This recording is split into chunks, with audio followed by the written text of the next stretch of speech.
Padahal kalau kalian baca isinya, ya nggak provokatif. Yang provokatif itu ya Pak Azhar sendiri.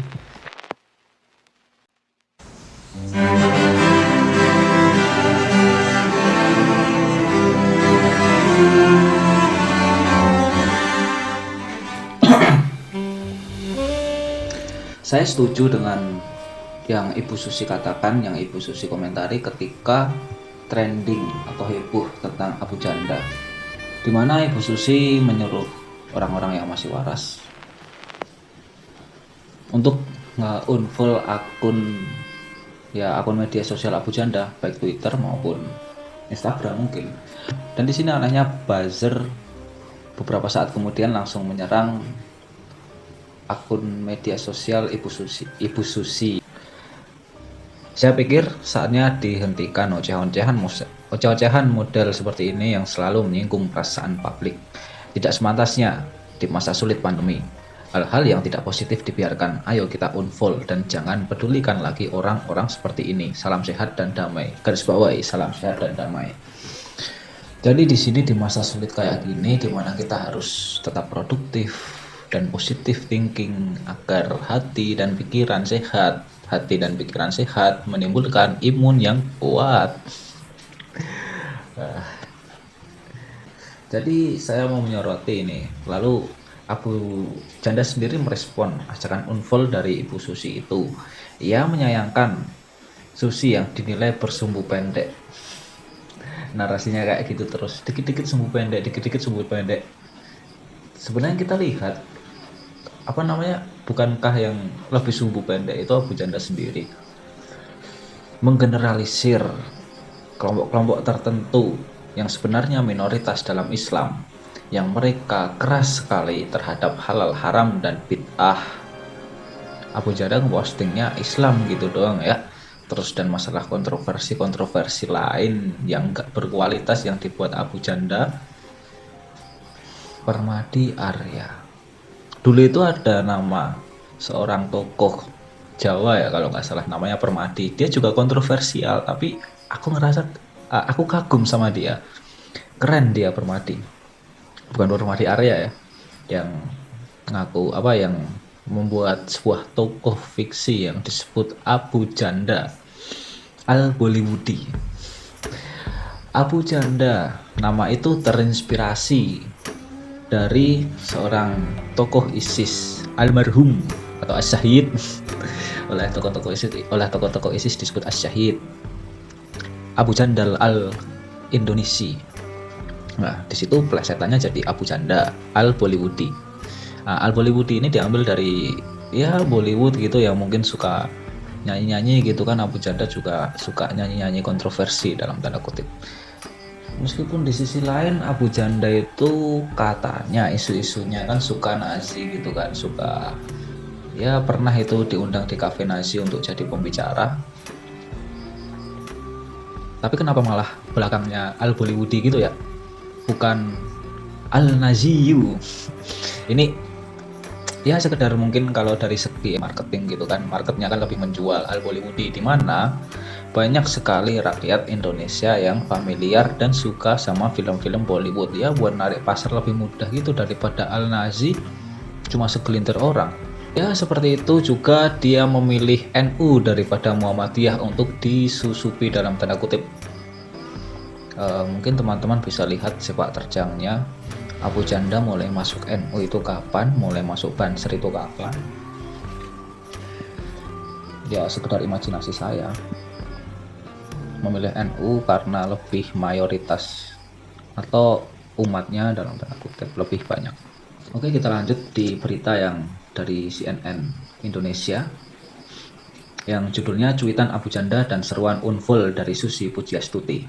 Dua tokoh yang kontroversial. Bu Susi kontroversial dengan kata tenggelamkan, sedangkan Abu Janda kontroversial dengan pemikirannya yang bebas dan gak berkelas. Setiap individu bebas, tapi dibatasi dengan kebebasan individu lain.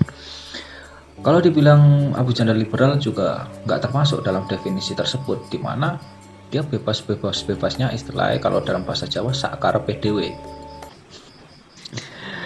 Aduh, aku juga ini kayak mau kritik juga sih sama orang-orang Islam liberal itu. Selain melecehkan nama Islam, dia juga melecehkan nama liberal yang mereka junjung tinggi. Yang dimana kasus-kasus isu-isu pribadi gitu ya, isu-isu pribadi itu mereka soroti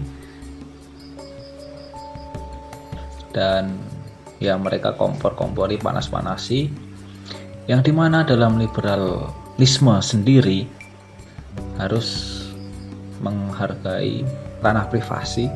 Itu juga ya privasi mereka gitu.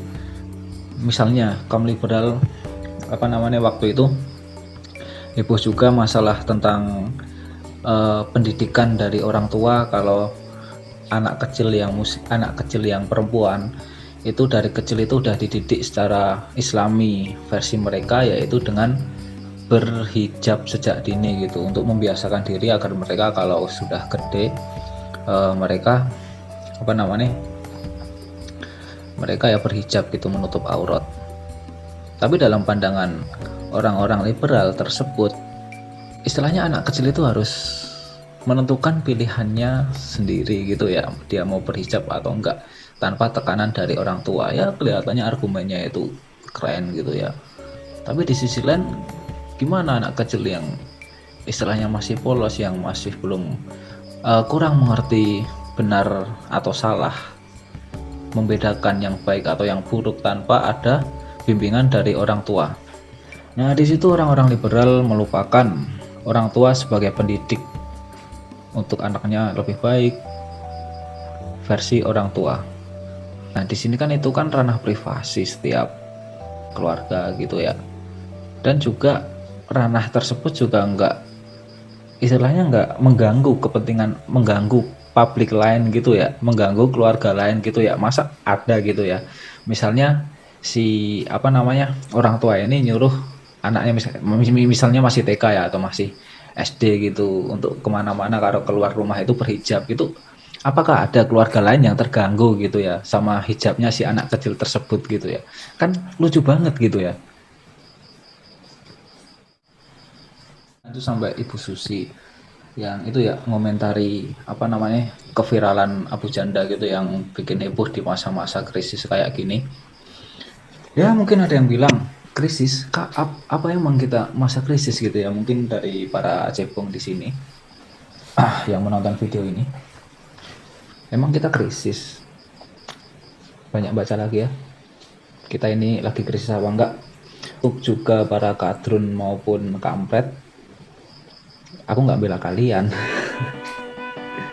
karena di dunia ini kenapa ya, di Indonesia ini kayak hanya 3 kubu gitu ya, cebong, kadrun, dan kampret. Padahal sebenarnya banyak kubu yang nggak setuju sama pemikiran cebong, kadrun, maupun kampret. Orang Islam sendiri juga nggak mayoritas pendukung kadrun juga. Ada yang masuk cebong, ada yang masuk kampret, dan ada juga nggak yang masuk tiga-tiganya. Begitupun orang non-Islam, mereka juga banyak sekali yang nggak setuju sama cebong maupun kampret. Saya akan membacakan cuitan dari Permadi aktivis satu, yang dimana itu katanya punya Abu Janda. Oke, Islam memang agama pendatang dari Arab, agama asli Indonesia itu Sunda Wiwitan, Keharingan, dan lain-lain, dan memang arogan mengharamkan tradisi asli. Ritual dibubarkan, pakai kebaya murtad, wayang kulit diharamkan. Kalau tidak mau disebut arogan, jangan injak-injak kearifan lokal. Oh, ini balas @wamimani. Jadi begini ya, dalam konteks sejarah susah jelasinnya. Sunda Wiwitan, Keharingan, dan lain-lain, bahkan mungkin Hindu, Buddha, dan ini juga masuk filsafat juga sih. Ketika seseorang memaknai Islam adalah ajaran yang dibawa Nabi Muhammad, Islam juga ajaran yang dibawa oleh Yesus Kristus. Islam juga ajaran yang dibawa oleh pembesar-pembesar Sunda Wiwitan, Keharingan, Kejawen. Namun syariat yang dibawa Nabi Muhammad berbeda dari syariat yang dibawa Nabi Isa, Nabi Musa, maupun Nabi Ibrahim. Tapi di mana akidah yang dibawa oleh mereka itu sama. Perbedaannya kurang lebih di syariat. Mungkin kalian bisa melihat filsafat-filsafat, baca-baca buku filsafat sejarah tentang agama-agama tersebut yang sekarang kayak jadi cuma brand gitu ya, kuantitas tapi lupa kualitas. Menarik juga ini, langsung dapat komen si Abu Janda setelah tweet kayak gitu, langsung dapat komentar dari pembesar NU maupun pembesar Muhammadiyah. Sekretaris Umum Pengurus Pusat Muhammadiyah Abdul Muti meminta Abu Janda untuk belajar mengaji lebih dahulu agar tak keliru memahami ajaran Islam. Ini kata Muti, suruh belajar ngaji dulu lah dia, biar ngajinya diperdalam dulu supaya nggak keliru memahami ajaran Islam. Muti menyebut Islam sama sekali tak mengajarkan arogansi. Ia menilai ajaran Islam justru memberikan kebebasan kepada siapapun untuk menganut aliran atau memilih tak beragama sekalipun. Sementara pengurus cabang istimewa NU, PCI NU Amerika Serikat, Ahmad Sahal menilai Abu Janda salah kaprah. Sampai Amerika men beritanya Abu Janda. Ia menegaskan agama Islam tak arogan terhadap budaya lokal. Tweet @permadi aktivis yang dibilang Islam sebagai arogan ini ngaco banget. Memang ada aliran Islam tertentu yang haramkan tradisi lokal, tapi Muslim yang menentang aliran tersebut juga lebih banyak. Juga banyak sekali di teks tersebut, banyak sekali ya. Juga yang menentang aliran tersebut banyak sekali. Paham keislaman NU justru sangat ramah dengan tradisi lokal. Menyebut Islam arogan itu koplak, kata Syekh Sahal lewat @sahal_AS. Rabu 2701. Sahal telah mengizinkan tulisannya itu untuk dikutip. Sekarang itu membaca itu juga membaca berita terutama itu jangan di judulnya aja. Kan itu ada juga kan istilahnya sekarang yang heboh yang sering dimainkan para buzzer-buzzer itu adalah mengutip judul berita A dengan judul berita B lalu menyandingkan. Wah, misalnya yang yang buzzer oposisi pemerintah ya, kita bahas itu, jangan bahas Cebong mulu. Buzzer oposisi pemerintah ini biasanya itu memainkan kata-kata statement Presiden Jokowi secara sepotong yang dikutip oleh media-media mainstream ya, media-media yang dalam tanda kutip kredibel gitu ya, yang udah teruji kekredibelannya. Dikutip cuma judulnya. Jadi ini Presiden Jokowi berkata A, Presiden Jokowi berkata B, yang intinya dari itu adalah Presiden Jokowi mencela-mencele. Di post, sebar, heboh. Padahal kalau kalian baca isinya, ya nggak provokatif. Yang provokatif itu ya buzzer sendiri. Terus juga itu banyak sekali buzzer yang oposisi pemerintah yang di luar nalar akal sehat. Aduh, banyaklah kalian cari. Kita seharusnya prihatin lah tentang keadaan Indonesia yang seperti ini, yang dipenuhi oleh buzzer di mana opini publik bukan sepenuhnya opini publik, jadi dikendalikan oleh kaum elit Indonesia untuk menyetir arus politik, untuk menyetir angin politik Indonesia ya, untuk kepentingan elit tersebut sendiri. Dan dimana sekarang juga salah satu bukti Indonesia tidak baik-baik saja adalah banyak sekali gerakan-gerakan underground gitu ya, dari kalangan mahasiswa maupun non mahasiswa. Pembahasannya jadi kemana-mana ini.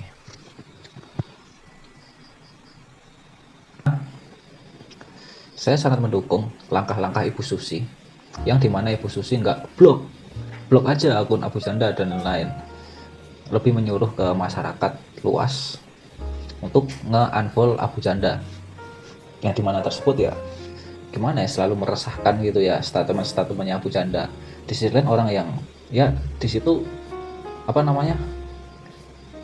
ya semakin memanas-manasi situasi gitu loh. Padahal sesuatu yang harus kita pikirkan itu lebih dari itu, bukan cuma masalah hate speech.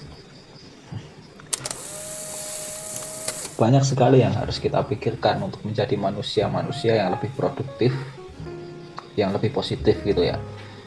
Ya jadi langkah Ibu Susi itu bukan, saya setuju banget, istilahnya kita unfollow akun-akun yang nggak bermutu gitu ya.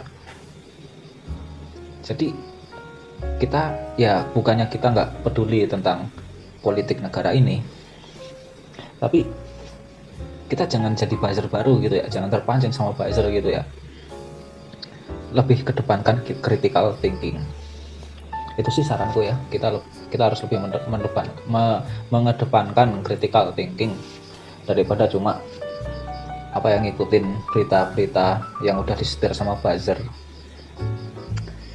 Di sini saya prihatin juga tentang literasi masyarakat secara luas maupun mahasiswa maupun anak-anak remaja. Banyak sekali ya yang istilahnya kepancing itu sama buzzer-buzzer gitu, anak-anak remaja maupun anak-anak yang baru melek politik, atau masyarakat teman-teman bapak-bapak, om-om gitu, tante-tante yang istilahnya baru melek politik dan media sosial, yang dimana mereka melek pada suatu zaman yang banyak sekali di situ udah dikuasai oleh buzzer-buzzer rupiah. Saya nggak peduli buzzer dari kubu manapun, buzzer tetaplah sampah. Saran Ibu Susi itu sangat bagus. Janganlah dikasih panggung orang-orang seperti itu gitu ya.